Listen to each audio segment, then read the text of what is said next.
मित्रांनो, मी Deepak नंदवाडकर, JK seeds company प्रतिनिधी।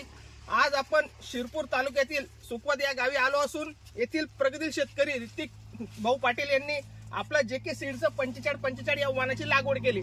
तर या वाणाबद्दल त्यांचं काय म्हणणं आहे तर ऐकून घेऊया। नमस्कार दादा। नमस्कार। तुमचं नाव? ऋतिक उत्तम पाटील, राहणार सुकवत।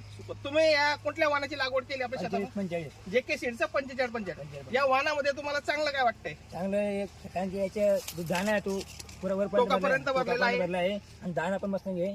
कलर एकदम नारंगी आहे आणि शेवटपर्यंत हिरवागार या वाणाचा चारा आहे। तर शेतकरी मित्रांनो, तो बघू शकता या वाणाचे कॅप्सूल दाणे हे सर्व आहेत आणि कलरही एकदम गडद नारंगी आहे आणि कणसाचे जे दाणे आहेत ते टोकापर्यंत भरलेले या वाणाचे, त्याच्यामुळे शेतकऱ्यांना हमखास उत्पन्न देऊन जाणारं हे वाण आहे जेके सीड्सचं 4545। तरी मी सर्व शेतकऱ्यांना विनंती करतो की यांनी येणाऱ्या खरीप हंगामात जेके सीड्स या कंपनीचं 4545 या वाणाची लागवड करू शकता। तर बघू शकता शेतकरी मित्रांनो, टोकापर्यंत भरलेले दाणे आहेत या वाणामध्ये। कलर एकदम गडद नारंगी आहे। उत्पन्नाला हे वाण अतिशय उत्तम आहे। धन्यवाद शेतकरी मित्रांनो।